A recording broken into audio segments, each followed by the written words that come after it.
Hello friends, ఎలా ఉన్నారు? Welcome to Elvin audios. So ఈరోజు వీడియోలో వచ్చేసరికి ఇక్కడ మీరు చూస్తుంది వచ్చేసరికి 5.1 డిజిటల్ యాంప్లిఫైర్ అండి. సో మనకి కస్టమర్ వచ్చేసరికి శ్రీకాకుళం నుంచి సిద్ధార్థ్ గారు.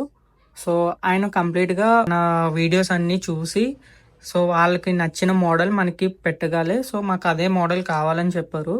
సో ఆయనకి టేస్ట్ తగ్గట్టుగా ఇక్కడ మన ప్యానెల్ అనేది రెడీ చేయడం అయితే జరిగింది. సో ఇంటర్నల్ కూడా సేమ్ ఆయన రిక్వైర్మెంట్ తగ్గట్టుగానే మనం వేయడం జరిగింది.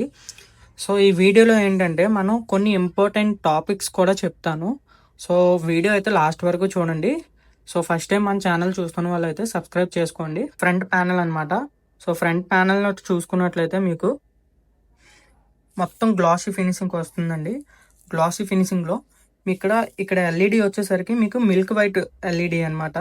సో ఇది ఆఫ్ చేసుకుంటే మీకు ప్లెయిన్ వైట్ ఉంటుంది. ఆన్ చేసుకుంటే ఇక్కడ వైట్ కలర్ ఇండికేషన్ వస్తుంది. సో బ్లూ కలర్ డిస్ప్లే అనమాట. So blue colour display. So ఆయన నేమ్ వచ్చేసరికి ఇక్కడ ప్రింట్ కావాలన్నారు. సో ఆయన నేమ్ కూడా మనం ఇక్కడ ప్రింట్ చేయించాం. నెక్స్ట్ ఇక్కడ వచ్చేసరికి మన లోగో ఉంటుంది. సో ఇది ఓవరాల్గా ఫ్రంట్ లుక్ అయితే. సో ఇక్కడ యూఎస్బి పెన్ డ్రైవ్ ఆప్షన్ అయితే ఉంటుంది. ఫ్రంట్ లుక్ అయితే ఇట్లా ఉంటుందండి. సో ఇంటర్నల్లో చూసుకున్నట్లయితే ఇంటర్నల్ మనకి ఇక్కడ రిమోట్ కిట్ వచ్చేసరికి first of all జెమ్టెక్ remote kit అండి. సో ఇది వచ్చేసరికి వెర్షన్ 5. ఇది ఇప్పుడు లేటెస్ట్ వెర్షన్ అనమాట. సో జెమ్టెక్లో రిమోట్ కిట్లో ఇప్పుడు బేసిక్గా అన్ని ఐటమ్స్ కూడా ఇంక్లూడింగ్ ఇస్తున్నారు. సిడిసి కన్వర్టర్ కూడా ఇస్తున్నారు. సో ఇక్కడ మనం చూసుకోవచ్చు ఆ కన్వర్టర్ మనం యూజ్ చేసాం. సో ఇది యూజ్ చేయడం వల్ల ఏంటంటే మనకి ఫర్దర్గా ఫ్యూచర్లో హమ్మింగ్ ఇష్యూ కానీ డిస్ప్లే ఇష్యూలు కానీ ఎలాంటివి రాకుండా ఉంటాయి. సో అదే అందుకని చెప్పి మనం ఈ కన్వర్టర్ అయితే యూజ్ చేయడం జరిగింది. సో ఇక్కడ సబ్-ప్రీ వచ్చేసరికి రవి సబ్-ప్రీ అయితే యూజ్ చేయడం జరిగిందండి. అండ్ అలాగే డీకోడర్ వచ్చేసరికి మనం జీటెక్ GT233 డీకోడర్ అయితే యూజ్ చేసాం. సో ఈ డీకోడర్ వచ్చేసరికి మీకు పర్టికులర్గా 5.1 డీకోడర్ అండి.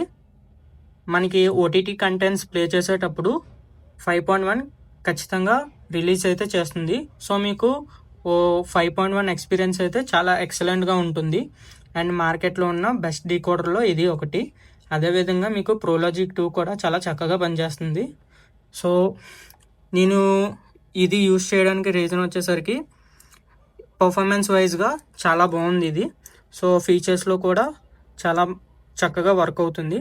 సో డీకోడర్ అయితే మనం GT233 అయితే యూజ్ చేసాం. ఇది వచ్చేసరికి జీటెక్ కంపెనీ నుండి అయితే తీసుకోవడం జరిగింది. సో ఆడియో బోర్డ్స్ విషయానికి వస్తే ఆడియో బోర్డ్స్ ఇక్కడ రవి 10 ఫెట్ బోర్డ్ అయితే యూజ్ చేసాం. సో ఇది వచ్చేసరికి మనకి అప్ టు 100 వాట్ RMS అయితే ప్రొడ్యూస్ చేస్తుంది 4 ohms ఇంపిడెన్స్లో. అదే మీకు 8 ohms ఇంపిడెన్స్ ఉన్న స్పీకర్స్ యూజ్ చేస్తే మీకు అప్రాక్స్గా 70 to 80 వాట్ RMS అనేది ప్రొడ్యూస్ చేయగలదు. అదేవిధంగా సబ్బూఫర్కి వచ్చేసరికి మనం 4 ఫెట్ మోనో బోర్డు, ఇది కూడా రవి కంపెనీ నుంచే తీసుకోవడం జరిగింది. సో ఇది కూడా మీకు అప్రాక్స్గా 250 వాట్ RMS వరకు ప్రొడ్యూస్ చేయగలదు 4 ohms ఇంపిడెన్స్లో. నార్మల్గా మనకి సబ్బూఫర్స్ అన్నీ కూడా 4 ohms ఇంపిడెన్స్తో వస్తాయి కాబట్టి ఇది సరిపోతుంది నార్మల్ యూసేజ్కి అయితే. సో అదేవిధంగా స్పీకర్ ప్రొటెక్షన్ వచ్చేసరికి మనం ఎక్స్ట్రీమ్ యాంప్స్ నుంచి స్పీకర్ ప్రొటెక్షన్ తీసుకున్నామండి. ఇది 5.1 స్పీకర్ ప్రొటెక్షన్ అనమాట. సో సబ్బూఫర్కి వచ్చేసరికి T ఛానల్ రిలే ఉంటుంది. ప్రతి ఛానల్కి ఇండివిజువల్గా రిలే అనేది ఉంటుందన్నమాట. సో ఇది కూడా చాలా చక్కగా పనిచేస్తుంది. సో దీనికి థర్మల్ సెన్సార్ కూడా ఉంటుంది. సో దీనికి వచ్చేసరికి మనం 12012 1 ఆంపియర్ ట్రాన్స్ఫార్మర్ అయితే తీసుకోవడం జరిగింది. సో ఓవరాల్గా మనం మెయిన్ ట్రాన్స్ఫార్మర్ వచ్చేసరికి ఇక్కడ చూసుకున్నట్లయితే 24024 ప్యూర్ కాపర్ ట్రాన్స్ఫార్మర్ అయితే తీసుకున్నాం. సో పవర్ సెక్షన్ వచ్చేసరికి 10,000 మైక్రోఫారడ్ 63 వోల్ట్ కెపాసిటర్స్ అయితే 2 తీసుకోవడం జరిగింది. అండ్ అలాగే 3510 మెటల్ డయోడ్ అయితే తీసుకున్నాం. సో ఇది ఓవరాల్ ఇంటర్నల్ లుక్. పాసిబిలిటీ ఉన్నంత వరకు చేయడం అయితే జరిగింది. సో కంప్లీట్గా హమ్మింగ్ ఇష్యూ అలాంటివి ఏం లేకుండా కంటిన్యూస్గా 2 days అబ్జర్వేషన్లో ఉంచి సెట్ అనేది ఇప్పుడు మీకు వీడియో తీయడం జరుగుతుందండి. సో నేను స్టార్టింగ్లో చెప్పిన కొన్ని మెయిన్ పాయింట్స్ ఇది నార్మల్గా బయట వీడియోలో చేయాలనుకున్నాను, బట్ ఈ వీడియోలోనే చెప్తున్నాను. ఏంటంటే సో చాలామంది 5.1లో లేదా కస్టమైజ్డ్ యాంప్లో డాల్బీ అట్మాస్ వస్తుంది అని అనుకుంటారు. అది ఖచ్చితంగా 100% రాదండి. ఎందుకంటే డాల్బీ అట్మాస్ కంటెంట్ మీకు ప్లే అవ్వాలంటే ఖచ్చితంగా లైసెన్స్డ్ ప్రాసెసర్ అయి ఉండాలి. సో లైసెన్స్డ్ ప్రాసెసర్ అనేది మనకి మార్కెట్లో ఇంకా రిలీజ్ అవ్వలేదు కూడా. రిలీజ్ అవ్వాలి అంటే ఖచ్చితంగా దాని మీద ఒక పేటెంట్ అనేది ఉండాలి. సో ఇదైతే గమనించండి. సో ఎందుకు చెప్తున్నానంటే చాలా మంది మోసపోతున్నారండి. మా దగ్గరకు వచ్చే కస్టమర్లు అందరూ కూడా తెలియక వాళ్ళ దగ్గర వీళ్ళ దగ్గర తీసుకొని డాల్బీ అట్మాస్ వస్తుంది అనుకొని కొనేసుకుంటున్నారు. అమౌంట్ అనవసరంగా వేస్ట్ చేసుకుంటున్నారు. సో వాళ్ళకి కొంచెం తెలుస్తుంది అని ఈ వీడియో పర్టికులర్గా ఆ పాయింట్ మీద నేను చేస్తున్నాను. సో కస్టమైజ్డ్లో ఎప్పుడు కూడా మీకు డాల్బీ అట్మాస్ అనేది ఉండదు. మీకు 7.1 కూడా ఉండదు. మీకు వచ్చేదల్లా మీకు 5.1 మాత్రమే వస్తుంది. సో అదేవిధంగా డాల్బీ అండ్ డిటిఎస్కి కూడా చాలా వేరియేషన్ ఉంటుంది. వీటికి ప్రత్యేకంగా నేను ఒక వీడియో అయితే చేస్తాను. సో ప్రోలాజిక్లో ఎన్ని రకాలు ఉన్నాయి, అసలు అది ఎట్లా మనం ఐడెంటిఫై చేయొచ్చు అనేది అయితే పర్టికులర్గా వీడియో అయితే చేస్తాను. సో నాకున్న టైంలో నేను వీడియోస్ చేయడానికి కొంచెం ఇబ్బంది అవుతుంది, అందుకని నేను చేయలేకపోతున్నాను.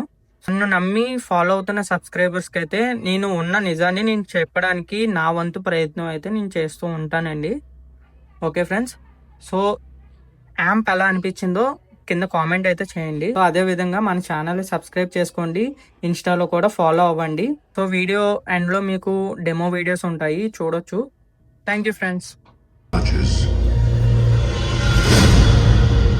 Is our kingdom, but a king's time as ruler rises and falls like the sun. One day, the sun will set on my time here and will rise with you as the new king.